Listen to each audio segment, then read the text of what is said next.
Welcome to HardScript. Help me reach 5,000 subscribers. Support the video with a like and leave your thoughts in the comments. She said it every night. I'm too tired for that. At first, I believed her. Long days at work, endless stress, the weight of life, it made sense. So I carried more than my share. I paid the bills, managed the house, fixed the leaks, replaced the tires, cooked, cleaned. I thought supporting her was love. I thought carrying her weight would bring us closer. But night after night, the story didn't change. No touch, no intimacy, no warmth. Just a cold wall of excuses, followed by the glow of her phone screen as she scrolled until she fell asleep. The strange part? She was always tired for me, but never too tired for everything else. She could stay up until midnight laughing with friends on FaceTime, planning weekend trips, or posting her curated little life on Instagram. But when it came to us, empty. One night, it finally hit me. I walked into the bedroom with 2 glasses of wine, hoping for a moment. She didn't even look up. Not tonight. I'm too tired. Her tone wasn't sad or apologetic. It was flat, rehearsed, almost dismissive, like I was just another chore she could cross off her list. And that's when something shifted inside me. I didn't argue. I didn't beg. I didn't even sigh. I just looked at her, nodded once, and walked out of the room. That nod wasn't surrender, it was clarity. The next morning, I stopped. No breakfast made for her. No reminders about appointments. No silent labor behind the scenes to make her life smoother. She came into the kitchen and looked around like something was missing. Because it was. Me. She didn't notice right away, not fully. But cracks appeared fast. The gas tank was empty because I didn't fill it. Her online orders bounced back because I quietly cut off the shared card. She stood in the doorway, confused, irritated, acting like the world had suddenly turned against her. Meanwhile, I felt lighter than I had in years. For once, I wasn't carrying someone who had long stopped carrying me. Then came the twist. Just 3 nights after she told me she was too tired, I watched her leave the house in heels she hadn't worn in months, dressed up like she was 21 again, laughter spilling down the driveway as she hopped into a friend's car. Funny, she wasn't too tired anymore. And that's when I understood. Her exhaustion had never been about sleep. It had been about me. The game had just changed, and I wasn't going to play by her rules anymore. When I stopped carrying her world on my shoulders, something strange happened. She didn't collapse. She lit up.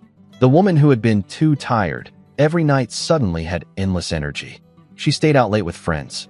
She dressed up again, bought new clothes, spent hours in front of the mirror.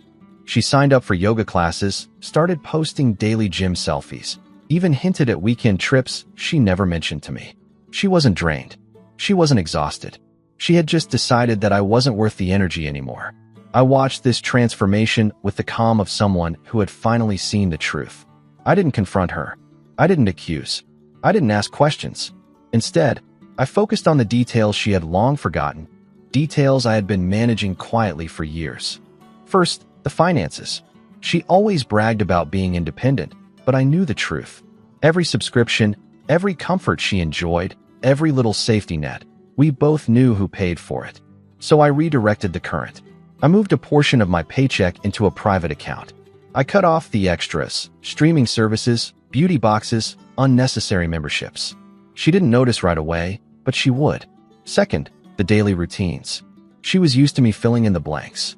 Gas tanks full, groceries stocked, bills paid on time. I stopped. One by one, I let those threads slip through my hands. The first crack showed when she came into the kitchen one morning, hair tangled, car keys dangling from her fingers. She opened the fridge, expecting her favorite almond milk creamer. The shelf was empty. She frowned. Later that day, she texted me about her gas tank being on empty. I didn't reply. That night, she stood in the doorway, annoyed, asking, "Why didn't you fill it?" I just smiled and said nothing. The silence was sharper than any argument. Meanwhile, I was reclaiming myself. I started going to the gym after work, not rushing home like I used to. I stopped waiting on her schedule. If I wanted to eat, I cooked for one. If I wanted to rest, I rested. The absence of responsibility felt like oxygen. The more I withdrew, the more she flailed. She tried subtle tests. Makeup she hadn't worn in years. Dresses she used to save for date nights. Even cooking a rare homemade dinner. Candles lit like some cheap performance. I sat across from her, ate quietly, thanked her without a compliment, and went upstairs. Her smile froze in place. That was the moment I saw it in her eyes, the first flicker of doubt. She thought she could starve me of affection forever, that I'd keep orbiting around her regardless. But now she was realizing, when a man stops orbiting, the whole system collapses. She wasn't in control anymore, and I wasn't hers. The shift came quietly, almost too subtle to notice at first. She had been the one pulling away for so long that distance had become our normal. But now the silence was mine, and she felt it. One morning, as I stood at the sink rinsing my coffee mug, she walked in behind me. I didn't turn. I didn't greet her. Just finished what I was doing. She hesitated before saying, almost too casually, "Are you okay?" I looked her straight in the eyes, smiled once, and said, "Yeah, why wouldn't I be?" That smile wasn't warmth. It was a wall. She blinked, caught off guard. She waited for me to explain, to soften, but I just dried the mug, set it down, and left for work. No elaboration, no reassurance, just silence. That day set the tone. I stopped reaching for her hand when we passed in the hallway, stopped sending small texts during the day, stopped caring whether she noticed or not. And slowly, she did. The first cracks appeared in her routine. She lingered around me more often, asking small questions she never used to. "What do you want for dinner? Are you coming home early tonight?" Questions that had once been mine. I kept my answers short. "Doesn't matter." "Not sure." Her frustration showed in tiny ways, slamming a cabinet door, sighing too loudly when I didn't react, forcing smiles when she thought I was watching. But the real shift came one Friday night. I came home late from the gym, calm and sweat-soaked, and walked into a living room I barely recognized. The table was set with candles, plates arranged, a home-cooked meal I hadn't seen in months. She was standing there in a dress she used to wear when she wanted me to notice her, eyes searching my face for a reaction. I sat down, ate, thanked her once, and didn't say another word. When she reached across the table, her fingers brushing mine, I pulled back as if I hadn't even noticed. Not dramatic, not cruel, just indifferent. She froze, her face caught between anger and confusion.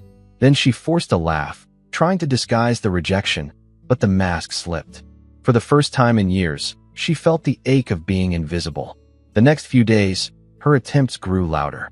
Lipstick in the evenings, texts in the middle of the day, "Hope you're having a good morning. Miss you. Dinner tonight." I didn't ignore them. I answered. But my replies were surgical. "Thanks. All good. Maybe." Each word was a mirror, showing her exactly what she had once shown me. She had built her power on withholding, on making affection scarce and watching me chase it. But now, with the roles reversed, she was unraveling. And the truth was unavoidable. The woman who once controlled the tempo of our marriage was now dancing to silence she couldn't endure. I had become a ghost in her world. And ghosts don't beg. I didn't expect her to break this quickly. But silence is heavier than anger, and it was starting to crush her. One evening, I walked into the bedroom and noticed something different. My drawer was slightly ajar, shirts folded in a way I never left them. She had been in there, searching, pretending to tidy, but really looking for something. Receipts, notes, anything to prove the distance between us had a name, a face, a rival. I didn't call her out. I didn't even glance her way. I let her believe she was clever, subtle. But inside, I knew. She wasn't looking for evidence of my betrayal. She was looking for confirmation of her own failure. A few nights later, I caught her scrolling through my laundry. She lingered too long on the pockets, fingers brushing receipts I had already cleared out. She was desperate, and desperation leaves a scent. I gave her nothing. Instead, I focused on the one area she never understood, our finances. For years, I had been the silent engine behind our life. Mortgage, utilities, subscriptions, investments. I handled it all while she claimed independence. So I started pulling the plugs. The Netflix account stopped working one night. I heard her sigh from the living room, followed by the sharp tone of her voice. Something's wrong with the account. I stayed quiet. The next day, I rerouted more of my paycheck into a separate account. Then I canceled her monthly skincare boxes, the automatic renewals for her apps, the premium memberships she bragged about. By the end of the week, the world she thought was hers began glitching. She asked about it casually at first. Did the bank mess something up? I shrugged. She studied me, waiting for guilt or explanation, but I gave her only calm indifference. At the same time, I started reclaiming my life in other ways. New clothes, early mornings at the gym, long drives alone with the windows down. She noticed. Of course she noticed. My body was changing, my energy shifting, my presence sharper. I wasn't disappearing, I was evolving. That made her nervous, because she knew the man who once begged for her scraps of affection was no longer at her feet. He was standing tall, silent, untouchable. Her moves grew clumsy. One night, she cooked again, but this time set the table for two with candles lit. She poured wine, dressed carefully, smiled with forced sweetness.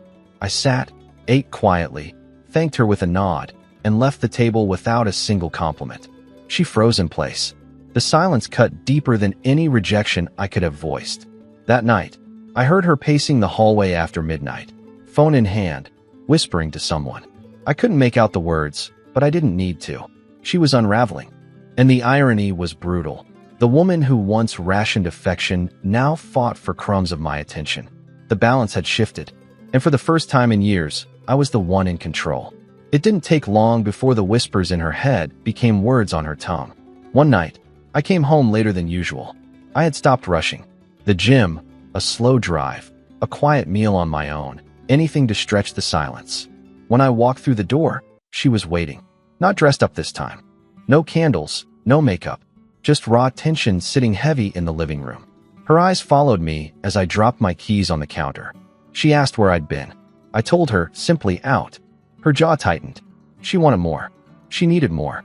But I gave her nothing. Finally, she blurted it out. Are you seeing someone?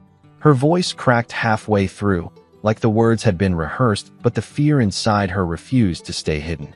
I didn't rush to deny it. I didn't defend myself. I didn't even look offended. I just poured a glass of water, sat down, and took a slow sip. Silence. That silence hit harder than any denial ever could. She scrambled to fill it, her words spilling out like a dam breaking. Because you've been different. Cold. Distant. You come home late. You've been working out. You're hiding something. I know it. But she didn't know anything. That was the point. She was drowning in her own uncertainty, gasping for an anchor, and I refused to throw one. When I finally spoke, my voice was calm, even detached. Not everything is about you. Her face froze. That sentence cut her deeper than an accusation ever could. She opened her mouth, closed it, then stormed down the hall. I didn't follow. Later that night, I heard her on the phone again, whispering, angry, pacing. He's acting strange. I think there's someone else. No, he doesn't say anything. Just nothing. It's worse than yelling. Her friend must have tried to comfort her, because her voice rose. No, you don't get it. He doesn't care. At all. He just doesn't care. She was right, because caring had been my prison, and silence was my freedom. The next morning, I acted as if nothing had happened. I brewed coffee, sat at the table, scrolled through my phone. She walked in, eyes red from lack of sleep, waiting for me to bring it up. I didn't. She hovered, fidgeting, then finally asked if we could talk. I nodded once, without looking up, and said, not now. The way she deflated told me everything. The roles had reversed. She was the one chasing. She was the one doubting. She was the one begging for scraps. And I was already gone in every way that mattered. It happened on a Thursday night. I had just finished a late workout, showered, and walked into the bedroom expecting the same routine, her buried in her phone, scrolling until sleep claimed her. But instead, I froze in the doorway. She was sitting on the edge of the bed in lingerie I hadn't seen in years, the kind she used to wear when she wanted me to notice her. A half-empty glass of wine sat on the nightstand. Candles flickered low, trying to turn the room into something it hadn't been in a long time. She looked up at me, forcing a smile that didn't reach her eyes. I thought maybe we could spend some time together. The irony cut deep. Months of too tired. Months of indifference, excuses, rejection. And now, suddenly, she had energy. Not for connection, not for love, but for desperation. I didn't argue. I didn't remind her of all the nights I lay awake beside her while she rolled away. I didn't point out the hypocrisy of her sudden change. I just walked past her, opened my drawer, pulled out a t-shirt, and slipped it on. Her smile faltered. She tried again, standing, placing a hand on my arm, her touch hesitant, testing. For a second, her eyes searched mine, waiting for the old reaction, the hunger, the need. the relief that she was finally giving me something. But I didn't flinch. I didn't lean in. I didn't even acknowledge her hand. I just stepped aside, grabbed my phone, and sat in the chair by the window. Her hand dropped like it weighed 100 pounds. The silence stretched, heavy, suffocating. She whispered, almost to herself, "You don't want me?" I didn't answer. And that was the cruelest truth of all, not spoken in anger, but in absence. I had wanted her once. I had begged for scraps once. But now, that desire had evaporated, replaced by a calm clarity she couldn't fight against. She wrapped the robe around herself, muttering something I didn't bother to catch, and crawled under the covers. I stayed by the window, scrolling through my phone, the glow of the screen my only light. For the first time in our marriage, she was the one lying awake in bed, waiting for me to turn toward her. For the first time, she was the one feeling invisible, and I knew she hated it. The next morning, she didn't speak. She moved around the kitchen like a ghost, eyes darting toward me, waiting for some sign, some crack in the wall I had built. I gave her none. She had spent years weaponizing intimacy. Now, stripped of that weapon, she had nothing left. And I wasn't coming back to the battlefield. When intimacy failed, she turned to her next weapon, others. It started with her sister. One evening, I received a text out of nowhere. "Hey, is everything okay between you two? She says you've been cold lately." I stared at the screen, the words predictable, rehearsed. She was painting herself as the victim, laying the groundwork for sympathy. I didn't reply.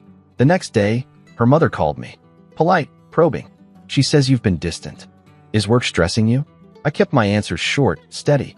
Everything's fine. Nothing more. No details. No cracks. Her mother paused, uncomfortable, waiting for me to spill, but I didn't. I let the silence sit heavy until she hung up. Later that week, a mutual friend reached out. She told me, "You're pulling away. Are you two thinking about counseling?" I almost laughed. Counseling. After years of being starved of affection, I was supposed to sit in a room and plead for scraps again. No, that man was gone. I knew this playbook. When her charm failed inside the marriage, she dragged the outside world into the performance. She wanted me painted as the cold, detached husband, so she could play the misunderstood wife. But she didn't realize something. I had already prepared for this moment. Months earlier, before I even pulled back, I started keeping a mental ledger. The nights she rolled away, claiming exhaustion. The mornings she ignored me, eyes locked on her phone. The weeks of rejection, the dismissive words, the excuses. I didn't write them down. I didn't need to. The weight of those moments was burned into me. So when people asked questions, I didn't defend myself. I didn't accuse her either. I just answered calmly, "We're fine." That answer left them unsettled, forced them to sit with doubt. And doubt, I knew, would turn back on her eventually. Meanwhile, I continued my quiet withdrawal. Bills were redirected. Accounts separated. I was already talking to a lawyer, gathering documents, preparing the ground for the moment when silence would become final. She noticed, even if she pretended not to. One night, after another round of calls with her friends, she confronted me directly. Her voice cracked as she demanded, "Why are you making me look crazy? Why won't you tell them what's going on?" I looked at her, calm, collected, and said, "Because nothing's going on." That sentence broke her more than shouting ever could. Because in my silence, she wasn't just losing control of me. She was losing control of the story. She had built her identity on the belief that she was the one pulling strings. Now the strings had been cut, and she was the one dangling. And I wasn't about to catch her fall. Her patience snapped before mine ever could. The whispers, the family pressure, the stage dinners, all of it failed. So she changed tactics. Anger replaced seduction. Accusations replaced charm. One night, I walked in to find her pacing the living room, her voice sharp, clipped. She demanded answers. Where I had been, who I was with, why I had changed. I let her spill every word, every accusation, while I calmly set my keys down and poured a glass of water. I didn't argue. I didn't explain. I didn't even acknowledge her anger. That silence drove her wild. She shouted louder, tears mixing with rage, telling me I was destroying this marriage. I stood there, sipping slowly, until her words ran out. Then I simply walked upstairs, leaving her shouting into the empty air. The next day, she tried another angle. I noticed her car parked crooked in the driveway, fast food wrappers littering the seat, a shopping bag half hidden under the coat in the back. Reckless spending, late nights out, careless mistakes she used to hide well. She was unraveling. I didn't confront her. I didn't need to. I let her bury herself. Her financial dependence became clearer each week. The subscriptions I canceled, the accounts I rerouted, the safety nets I dismantled. Each cut thread left her stumbling. She started asking small questions in a forced casual tone. Did you notice the power bill didn't go through? Or do you know why my card got declined? I answered with the same cold precision every time. Not sure. Nothing more. That answer landed heavier than any accusation. Because she realized she wasn't in control of the life she thought she owned. She was a passenger, and the driver had stopped taking her where she wanted to go. Her recklessness turned public soon after. A mutual friend mentioned seeing her at a bar, laughing too loudly, drinking too much, draping herself over strangers in a way that screamed desperation. I didn't react. I didn't ask. I just nodded and carried on. Later that night, she came home late, her heels in her hand, her makeup smudged. She waited for me to explode, to demand answers, to interrogate. But I didn't. I just glanced at her once, then went back to my book. That indifference hit harder than jealousy ever could. She had expected fire. Instead, she got ice. And the cracks deepened. Because the truth was now undeniable. She wasn't rejecting me anymore. I had already rejected her. Quietly, thoroughly, irreversibly.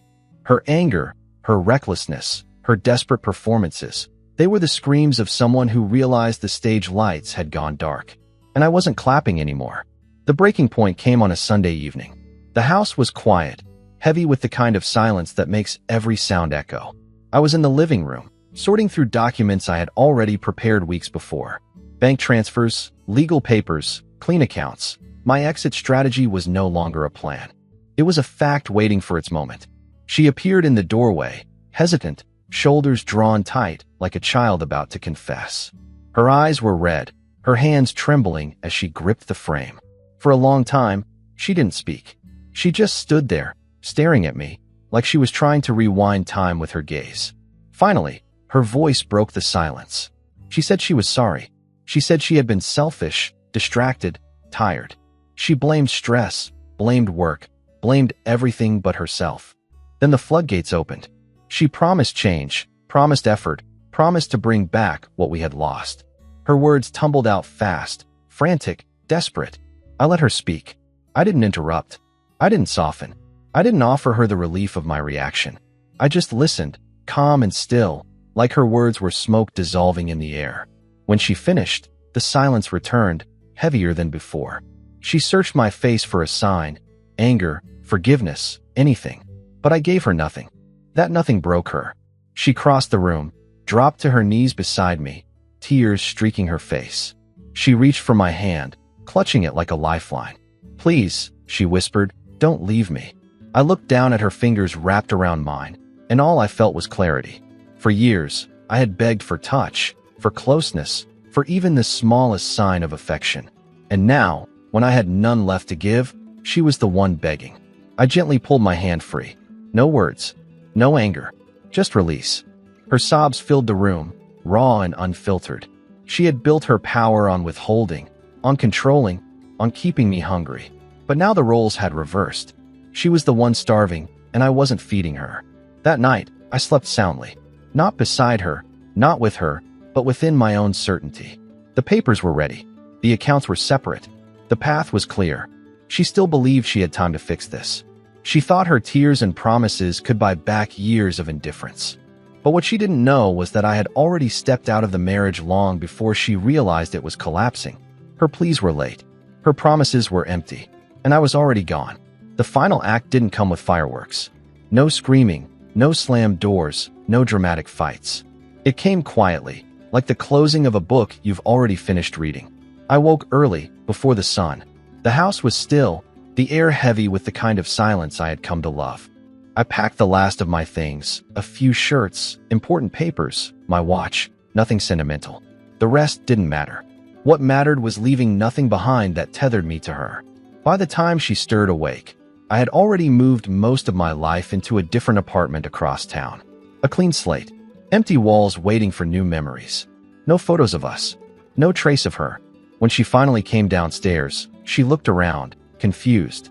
The missing bags, the cleared drawers, the space I once occupied. It hit her instantly. Her voice trembled as she asked what was happening, why I was doing this, if we could still fix it. I didn't answer. I didn't know her explanations. Explanations are for people who want to be understood. I was finished with understanding. On the kitchen counter, I left an envelope. Inside were the signed divorce papers, neat and final. I had left a space for her signature. Next to it, a single line written in my hand. You said you were too tired, so I stopped carrying you. That was all. No anger, no accusations, just truth. I walked past her, calm, steady, untouchable. She tried to stop me, clutching at my arm, tears streaming down her face, begging for another chance. I gently pulled free, the way you'd step out of a stranger's grip. And then I left. The door closed behind me without a sound. Driving away, I felt no rage, no regret, only clarity. For years, I had been drained, dismissed, made invisible. And now, I was free. The weight I had carried for so long was gone. I returned to myself in the weeks that followed. I worked harder at the gym. I picked up old hobbies. I reconnected with friends I hadn't seen in years. My world expanded while hers collapsed inward.